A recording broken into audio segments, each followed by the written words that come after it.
Hi Asaf, Hi, hi. How are you, Sid? I'm good. I'm good. How are you? I'm good. I'm good. Here Thank in you Israel, it's for. very hot. I believe in Mhm, India is also very hot. right, right. And first of all, thank you so much for this time. It's I know how busy you must be right now, but it's great to have you here. My pleasure. Thanks for having me. And all good. Everything good in Israel. Crazy times, COVID-19 epidemic and everything.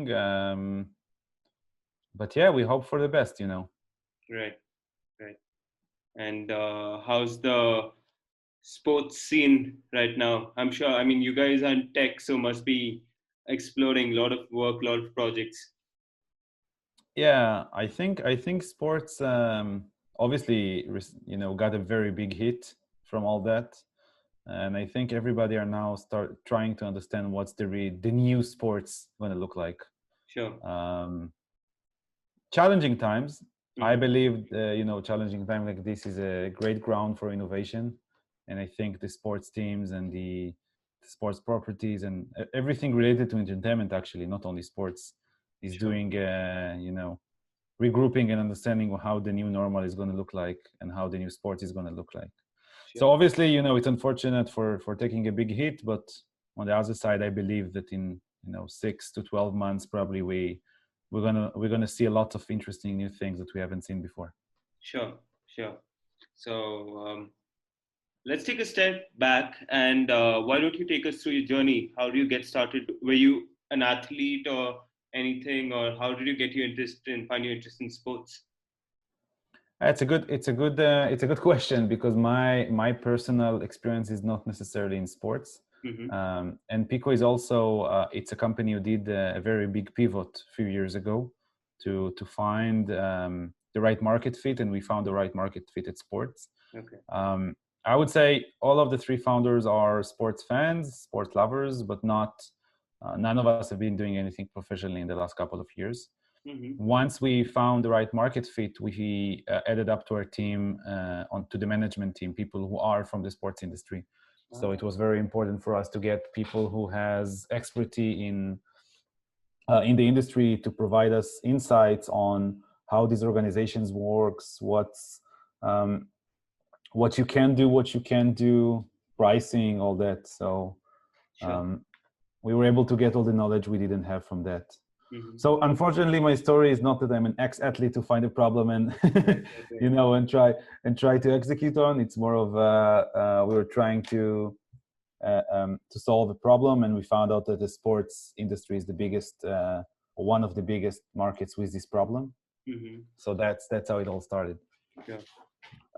So, I mean, back in India, we hear a lot of talk about Israel and the startup culture there. So, why don't you take us through that, especially with sports tech? Mhm. So Israel is full with a lot of innovation and lots of startups. And I think what's really interesting in Israel, in the Israel culture, in the Israel ecosystem, is that most market markets, Israel is too small. So when you're building a company here, you pretty fast need to go global. Sure. And then you see a lots of idea level startups, Hmm. and then there's a big jump to companies who are able to actually execute abroad. Okay. And if you do not execute abroad, you pretty much have a problem because the market here is just too small for most companies. Hmm. um, I think this is what's differentiate us from many other countries, is that we just don't have a choice. We have to find the right market fit globally. Sure, sure, sure. Like, I mean, yeah, definitely in probably other countries like US or even India, like you find a product just for half of For the Indian India, market. you're doing great. But Yeah. yes, And the sports industry here is also very busy, and there's lots of great companies coming from Israel, whether it's Pixelot or WSC, Minutely. There's lots of great companies who's providing services to the biggest brands in the world. sure. Um, and again, I think sports in particular is something that there is no real market in Israel for. So you have to go globally, and your solution have to be globally fit. Hmm. And if it doesn't, it just there's nothing to do. Right.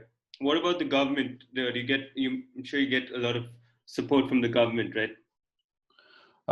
It's a good question. We specifically, we didn't receive and we didn't take any government support. There are different ways to get. Mm-hmm. Honestly, I'm not an expert in this because we never went through any of this route. Right. We always fund ourselves through professional investors. But yeah, there are different ways of getting government money and government support for your startup. Mm-hmm. I think today is harder than it used to be in the past. So the bar is pretty high. Right. But honestly, I'm not a huge expert at this, so Mm-hmm. I'm not sure I can actually provide really insights on how it Right. goes and the Right. process. Right. That's great. It's good that you have to go big or, shut down your startup. There's no middle ground. Yeah. That's amazing. Not And, sure. I don't know if it's good for everybody, but it's definitely set up a high bar. So sure. you have to be good at what you do, and you have to find the right market fit globally. So it kind of like does the natural filtering of whoever is irrelevant. Right. Right. And yeah, I mean, it's good because you also get to save a lot of time, right? I mean, since you have to go global and then you either make it or you don't, and then you can probably jump onto another idea and Yeah. work on that. So it's interesting.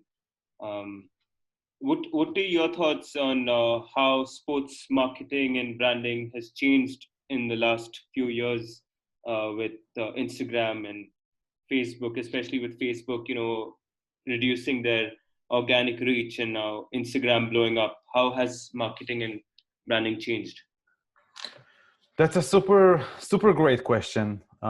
First of all, I think that all these digital channels, the social networks, and even the website and the apps teams has built are amazing, and they're allowing teams to have direct connection to all fans, and easily to distribute content and easily keep fans, on top of what's happening at the team, whether it's new players being acquired, whether it's winning tournaments, whatever.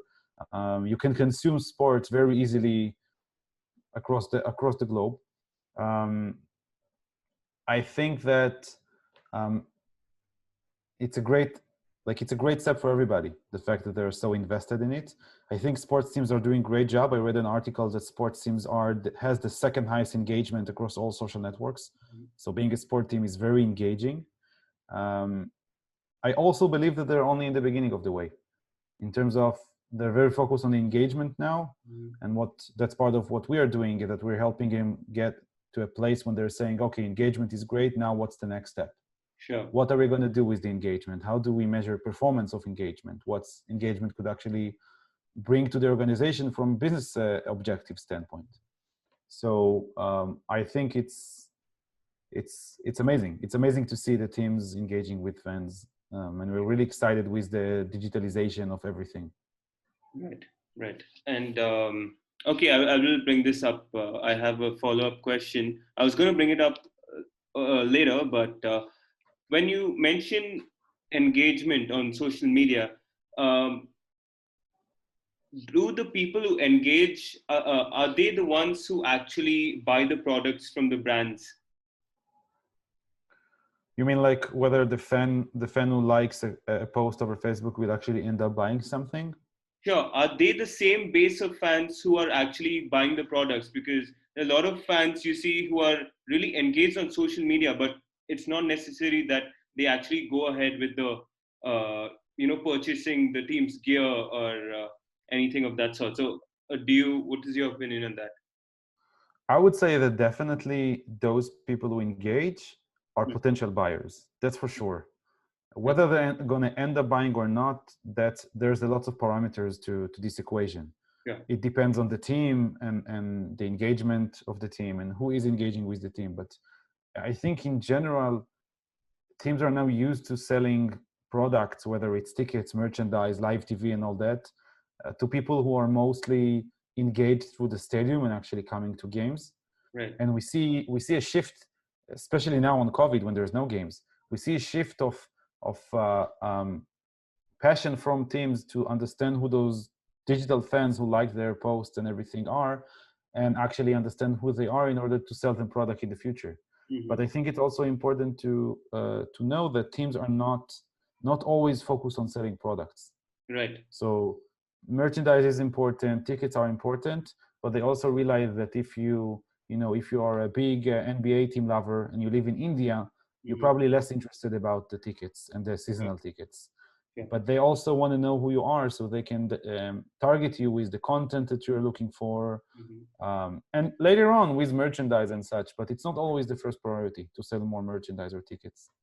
Right. So how has your experience been, like, partnering with some of the big sports organizations? I love it. That we're a startup company, so you can do it if you don't love it. I love the ecosystem. We've been doing this, working with pro teams for almost 4 years now. I love the fact that you see very high-profile individuals working there, really smart people, really smart entertainment people. So those people, and that's also very important to remember. At the end, there's lots of passion and emotions about sports, but it is entertainment. Yeah. And you see it differently in the United States compared to Europe, but those people are really good at creating an experience for people. And it's it's a pleasure to work with them, and we really are fortunate to work with the biggest minds in the industry, and to build great things with them, to create amazing experiences for fans. My thought is that we are fortunate to be able to do so. But it's really fun to work in the sports industry. Why don't you tell our listeners some of the teams you've worked with? They're huge. Yeah, it's really fun. We work with many NBA teams and many NFL teams and many NHL teams, with Bundesliga clubs in Germany, with Premier League clubs in the UK. And if we're going to start in India with Delhi Capitals now for this pilot period, it's also a huge brand in India. So I think our main value shines on big teams, because the bigger the team, usually the bigger the gap between how much they actually know about their fans. Yeah. In smaller clubs, there's a chance that they're more connected to the fans. It's less organization. It's more of a family, family club.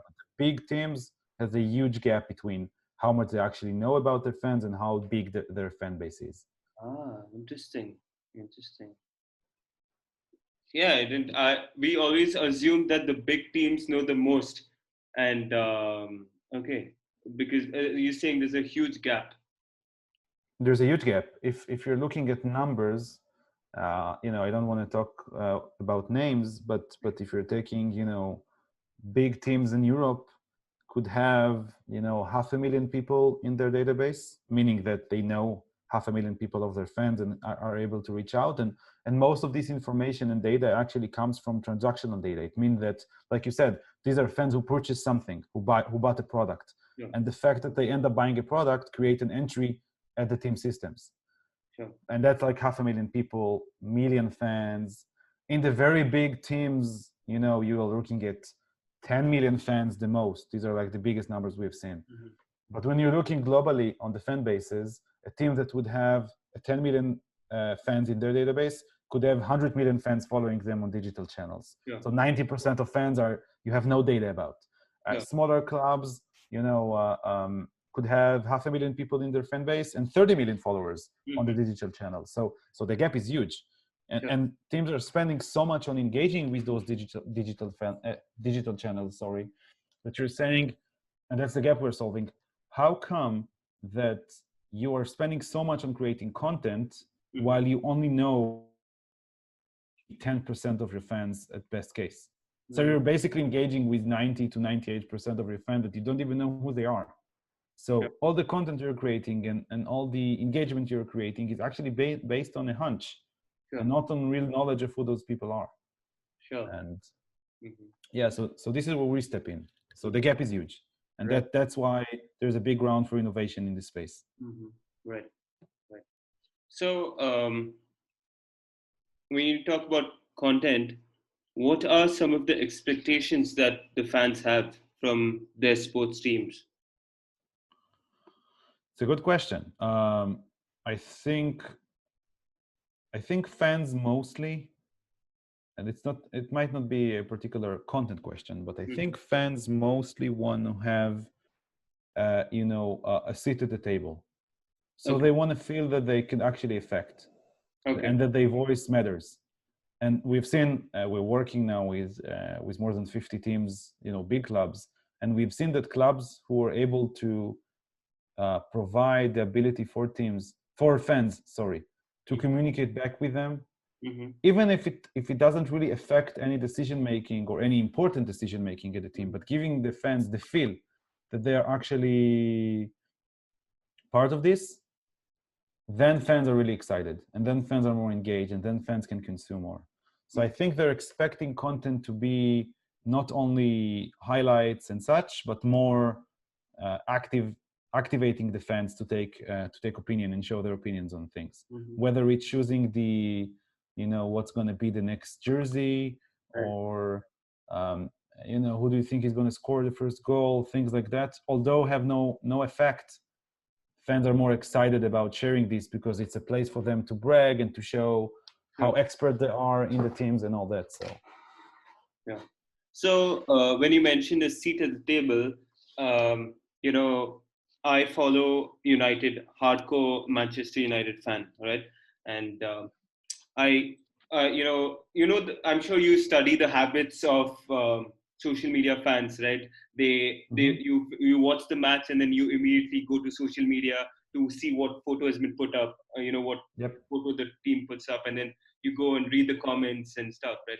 So do the sports teams actually, whoever's in charge of social media, do they actually read the comments, and then are probably certain things taken from there and mentioned to the management, even if it's like you see that everyone now wants Jadon Sancho, right?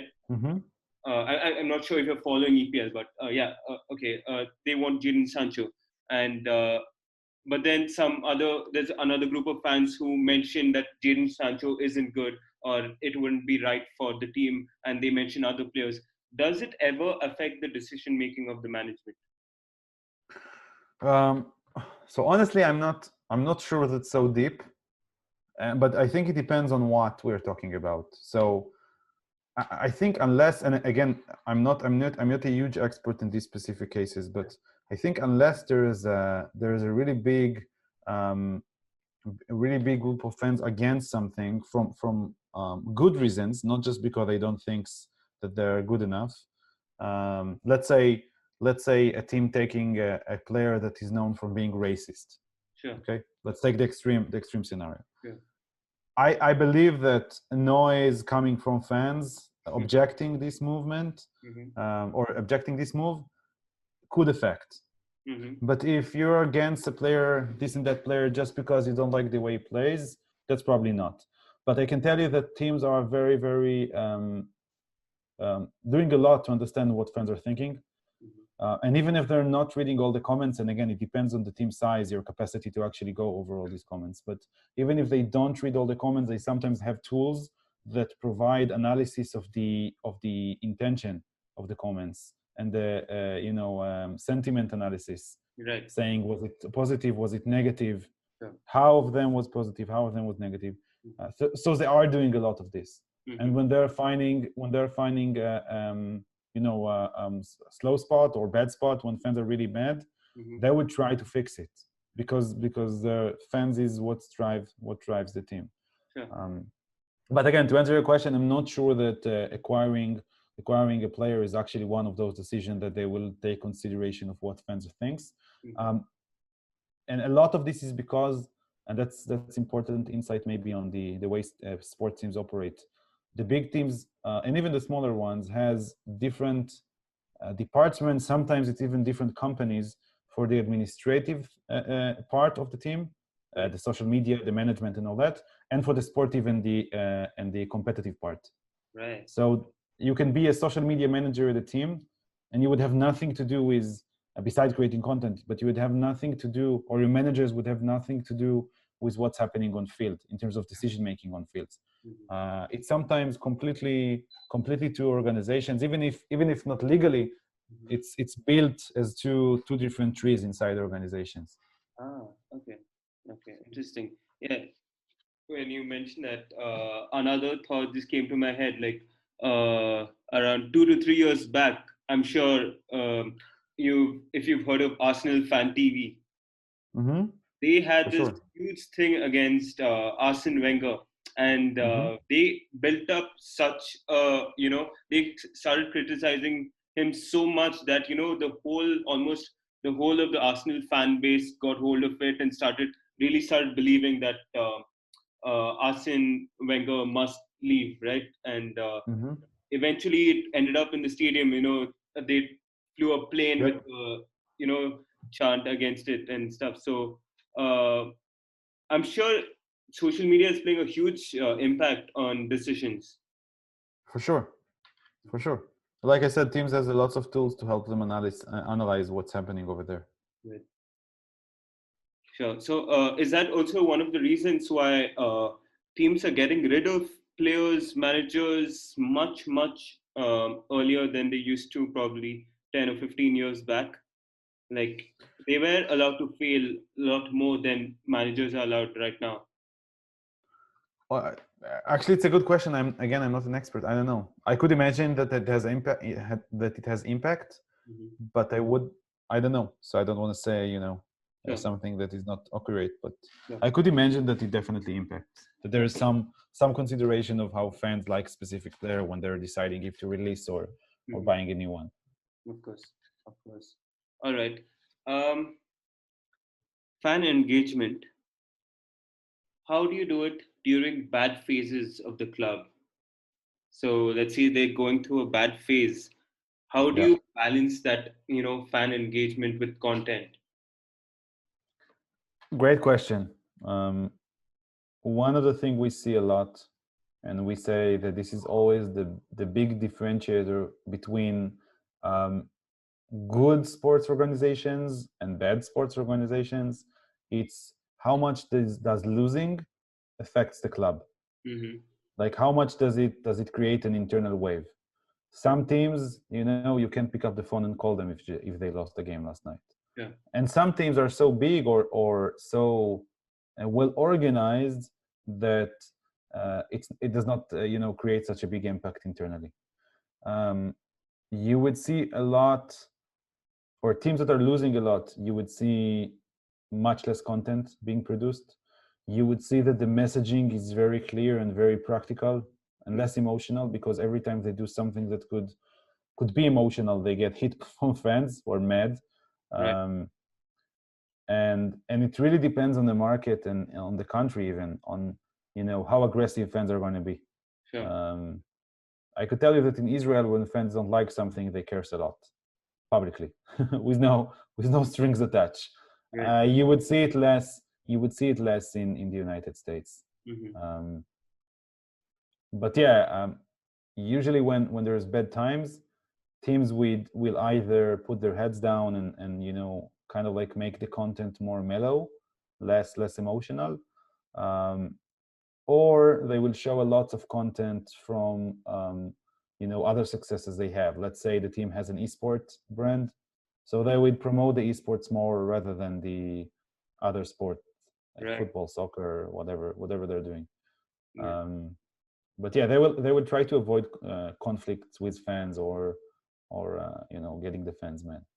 Sure. Sure. So probably, just to take an example, like Jesse Lingard used to be a really popular player for United, Hmm. and then the last a year and a half, they've suddenly, completely reduced the, posting his pictures as much as they used to, Yeah.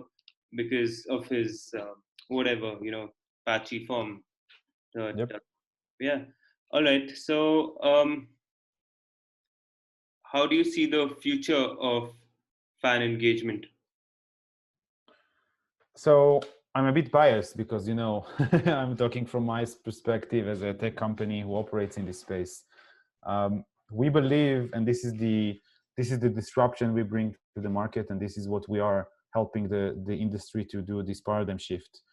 We think that pure engagement is just not enough today, Mm-hmm. and teams are doing a lot or teams start to understand that they have to do a lot to make sure that the the engagement they're having is actually connected to business objectives.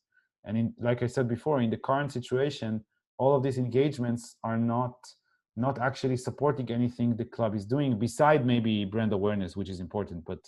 But when you're liking a Manchester United post over Facebook, Manchester United does not know who you are. And that's one gap we are helping them fill.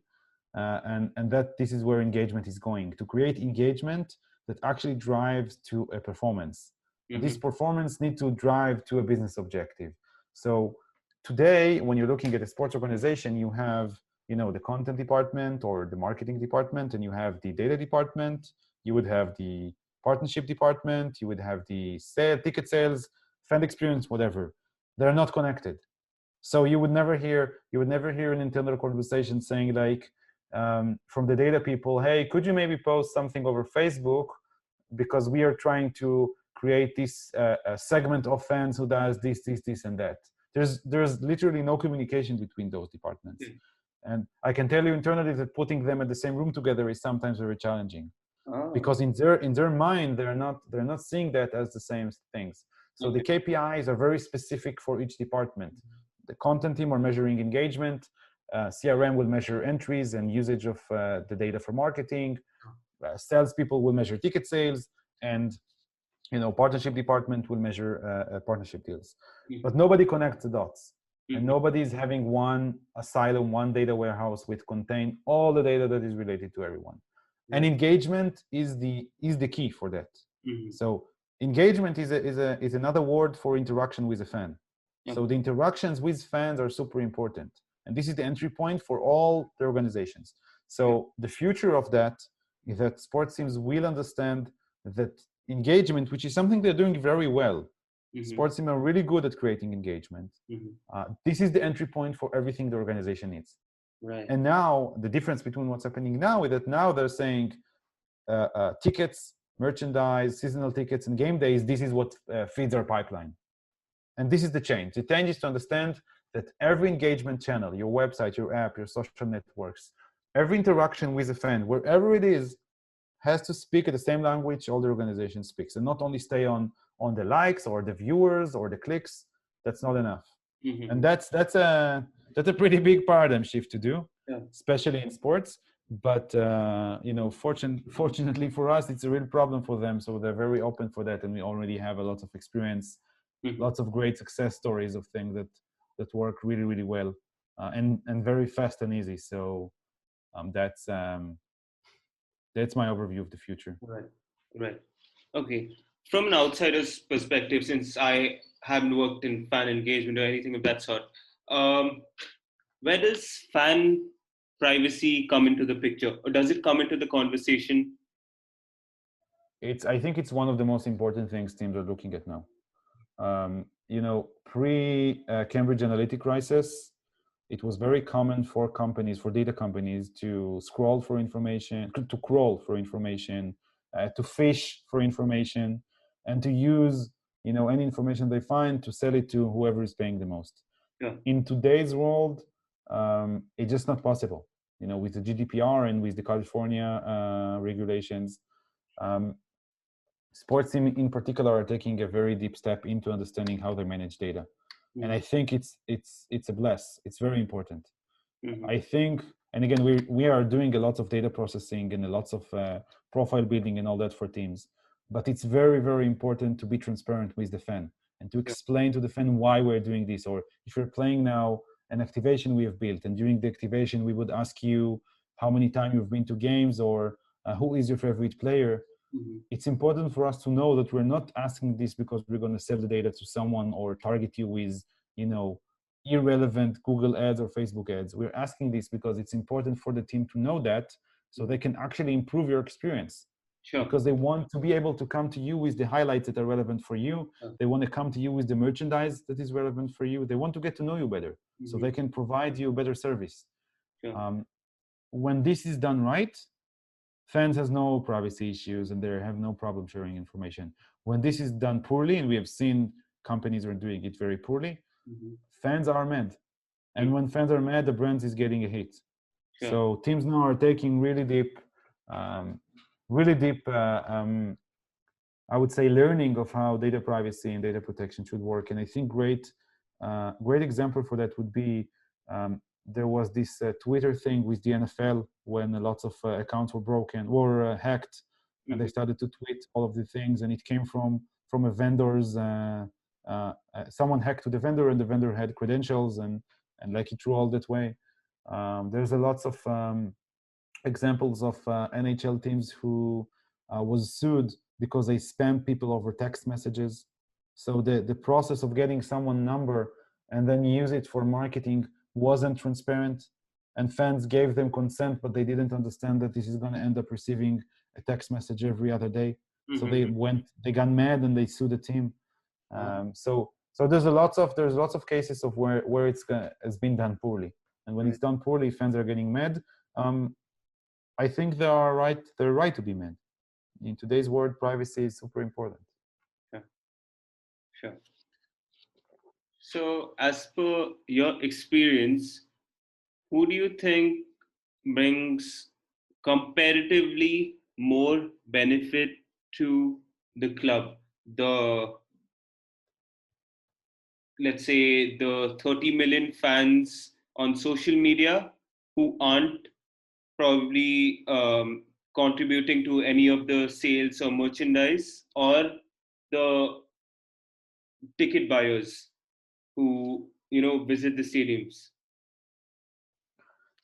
So the question is, who's providing more value? Yeah, comparatively more. I know both of them have their own place, but who do you think provides more value? Again, I think it's work in progress. So what we're teaching team is to increase the amount of fans you have in your database, and to move and shift people from social to your database, or from digital. It's not only social; it's also teams also don't always know who's visiting their website or their app. So the importance of understanding who those people are. I think that each of them serves something else. So the fans in the stadium, that's super important, and that's a big portion of the revenue coming for teams. But it's also important because it affects sponsorships in stadium, which is very, very. So if you take a sport team, you would usually have, like, I would say the biggest portion is broadcasting rights, followed by partnerships, sponsorships, and then tickets and hospitality. So tickets and hospitality as is the third in the size of its importance, or not in this importance, in the amount of revenue it generates, but then you have the amount of tickets you're selling and the amount of seats you're filling in the stadium affects the sponsorship sides. So those two go hand by hand. So from a cash flow standpoint, these are definitely the most important. If team would have need to choose, they would probably give up digital channels and make sure fans are coming to the stadium. 5 years from now, I think it might change because of COVID-19 pandemic, but also because I think teams don't realize that this is where their fans are, this is where the opportunities are, and this is what you have to take advantage of. I can't tell you if it's going to change completely, but it's definitely going to be more balanced. Because also sponsorships now also happening on digital channels, not only in stadium, especially today when there's no games in the stadium.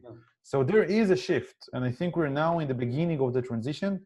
So it's very, very, very interesting, especially for us as we are, side viewers and innovators in this market. We look at what teams are doing, but I wouldn't count of what's happening today to be, forever. Sure. Winds of change. Right, and I'm sure the sponsors are having a really good look at the digital part of the team, the digital media of all the sports teams, when they, work on partnerships, and, I'm sure. For sure, they do. Engagement and following.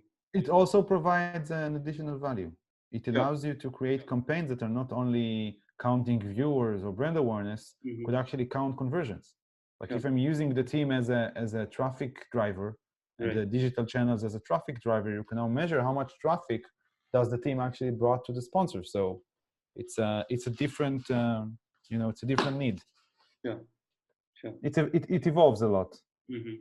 Right. So what are your thoughts on virtual live event experiences? Using the latest technologies, VR, AR, um, it's the future? I'm not sure if that's the future, but it's definitely an important part in the process. So Mm-hmm. even if VR, AR, it's not going to be what we're going to see in 10 years, Mm-hmm. it's definitely what's going to start the process of understanding how the new phone experience is going to look like. Sure. That's my 2 cents on that. Mm-hmm. Great. There's one thing that I'm sure is going to happen. People are still going to consume sports. So it's only a matter of how and what's going to be the best way. Sure. Where does esports come into the picture in terms of fan engagement? Have you guys worked with esports teams as well? No, so not yet. Some of our teams has esports properties. This is something we're looking closely at and talking with our first, use case builders. I think it's important. I think it has a big portion. It has a big revenue stream if teams are doing it right. Honestly, I might be a bit too old to really understand what the hype is all about, but those players are huge and it's crazy. I can't say I'm an esport expert, but it's definitely super interesting what's happening there. And I've seen lots of teams who are doing very poorly on field, and they're doing very well on esports. So I believe teams are investing in this because it's provide like risk management and allows them to invest in other things rather than the team. Sure. Yeah, I mean, the contracts, especially with Twitch and some of those other platforms, like incredible. Unbelievable. You can't even imagine. Amazing. Yeah. So, any other future trends you see in the sports tech world apart from fan engagement? There's lots of innovation around the production and the videos coming out. A lot of this is coming from Israel, but which is, again, it's not my industry. I'm not an expert at, but all the video related automatic content creation, automatic angel choosing, that's something that I think sports is already very advanced at. There's the whole creating the perfect athlete technologies, which I think I'm curious to know what's happening now as COVID struck 6 months ago. I believe many companies in this industry has to either fold or to cut a lot. But there are some leading vendors in this industry who are doing amazing things in analyzing and providing real-time insights.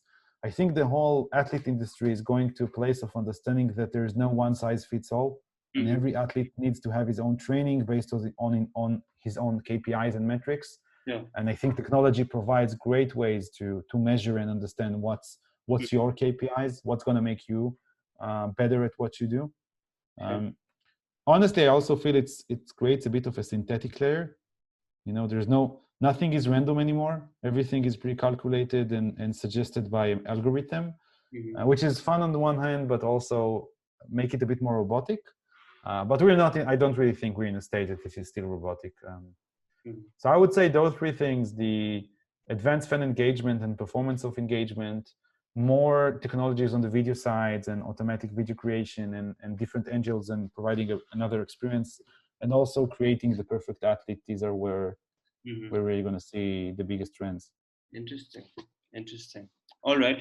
So right now, why don't you take us a bit into more detail about what your company does? Yeah. So as I said, the problem we're solving is that there's so many people engaging with teams digitally, but most of them does not exist in the team's database. So when you're seeing a great post with 500,000 people liking it, we are saying, okay, but do you know who these people are? Do you have data about them? Did you sell something to them? And the answer is always no. So what Pico does is that it helps sports teams to turn engaged anonymous fans, online fans, and to build real profiles about them that help teams to actually achieve business objectives. So business objectives could be anything from I want to get more people in my database, or I want to sell a ticket or merchandise, or I just want to distribute content better to make sure everybody are exposed to the right content. So one of our core value propositions is that we are connecting with fans, or we are helping teams manage the channels and the digital channels where the fans are already at. So compared to other fan engagement solutions, fans here will not be asked to download an app or to go to a landing page or enter something in a form. If you're engaging with the team over Facebook, we're gonna continue the engagement over there and activate you over there. If you are on Twitter, if you're on WhatsApp, on Instagram, on the website, on the app, we're gonna meet you where you're already at. And this is a super important key piece because this is what creates more and more fans to take active part in what we do. And then our process is pretty much a simple 3-step process. At the first part, we create activations which are connected to the engagement teams have. So if you have an announcement for a new player, we would create this game that will ask you trivia questions about him. Or if you have a player leaving, we would ask you to vote for his best highlights. If you have a new merchandise inventory or merchandise kit, a new home kit, we will create this fun memory game when you can match between the different items. So you can be exposed to the different items and maybe win one of them. So we create those fun games again, all in context of having fans sit at the table, having fans have a seat at the table, and getting them brag about what they know, compete with other fans, provide their thoughts to the team on things that teams want to hear them. And then during activations like this, we are asking fans questions that are important for us to learn. It could start with email address or phone number because we want to have this unique identifier that connects us to the team's platform. And it goes deep into what's your favorite player, who is your favorite player, what's your merchandise preferences, how many times you've been to the stadium, where do you live. Depends on the team. We build a strategy of what we want to learn about fans, and all this data is building the profiles and help us segment fans. So then when the team, and that's the third step now, when the team comes down and they have a marketing campaign or a content campaign, and they want to make sure that this is exposed to the right person, they come to us or to the data we provide, and they segment and they create buckets of fans that are relevant for this content or offers based on what we learned about them. So if you are a seasonal ticket holder, you will not get offers of regular tickets and vice versa. Right. And if you like a specific player or if you like a specific merchandise, when we have a promotion at the store, we're not going to just send you to the store to use the promotion. We're going to send you to the specific page of the hat that you wanted. So all you have to do is click, check out now. So we're going to create a personalized experience for you, kind of like helping sports teams to become more digital and understand that they have a lot of traffic and you create great engagement and you have a business objective, which is the conversion. We're going to help you take the engagement and convert it. Again, to whatever you need. It doesn't necessarily have to be ticket sales. Sure. But a business objective could be a lot. Sure. So this is very high level of our process. And like I said, already working with a bunch of, of the biggest clubs in the world, in Germany, in the UK, in Israel, in the United States. All the big leagues have properties who work with us. In some cases, we also work with the league itself. In Canada, for example, we work with the Canadian Football League and some of the teams in the league as well. So growing very, very fast, almost double the amount of customers we have during COVID-19. Wow. Yeah, because I think what the pandemic did for us is that they actually show what we're saying all the time. You can't only rely on data coming from transactions, because if there's no transaction, you're dead. And this really put a spotlight on the value we provide. So yeah, that's the high level of Pico. Interesting, amazing. It's wonderful to hear, and we wish you all the best for making our experience much better with our teams. And that's the goal. And like I said, it's not about learning about fans in order to do, to do harm. It's to learn about the fans, because we as sports fans, it's exactly like I love shopping at Amazon, because when I'm coming to Amazon, Amazon knows what I love. Yeah. And I want you, when you're coming to your team to consume content, will have the same experience. Yeah. And you will be immediately put in front of content and offers that are relevant for you. In the right balance. We don't want to flood you with merchandise offers. We don't want to flood you with tickets offers. We don't want to, flood you with live TV offers. Right. But we want to make sure that you're consuming us in a way that is convenient for you and not for the team. Sure. Yeah, and definitely, I mean, I'm sure quality is much more valuable than quantity, and it can, the one of the teams you mentioned, it ended up having an opposite impact, right? Just hammering them with ads on their text messaging ended up Yes. making them sue the team. That Yes. especially when it comes to a team that you like, suing them, it took them to such an extent. So yeah, Or also maybe you're not such a big fan, sure. But again, it happened, and it shows the importance of managing the data properly for teams. Definitely. So, where can people find out more information about your company? Please share your website and social media handles. Yeah, you can browse to picogp.com. Mm-hmm. You can find everything there. We are actually building a new website now, but this one is also provide good value. Follow us on social media. We are very active Facebook and TikTok channels, LinkedIn, Instagram, Twitter. But yeah, our marketing team is very active and it updates every time we have something unique and special, and it brings a lot of attention. So Mm-hmm. this is a great place to learn about what we do.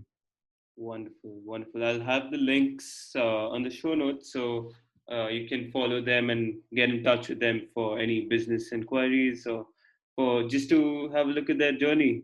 And yeah, I had a last question. I know I've been asking too Sure. many, No. but My pleasure. your thoughts on TikTok? You think sports organizations can leverage TikTok in any way, or is it still too early? I think a lot of them already do. Mm-hmm. So again, I'm a bit too old for TikTok, so Yeah. it really makes me feel old. Right. But I see a lot of teams investing a lot of TikTok. It creates amazing engagement. It helps them get to the younger generation, which is not necessarily active on other digital channels. I see everybody invest there, so I think it provides real value for them. Mm-hmm. Right. Okay, great. And thank you, Asaf. Really appreciate, taking the time for this interview. And hopefully you guys can go play, grow bigger than you already are. And Thank you. like I said, make our experience much better. Thanks a lot for having me. Take care. Bye bye. Thanks, Sid.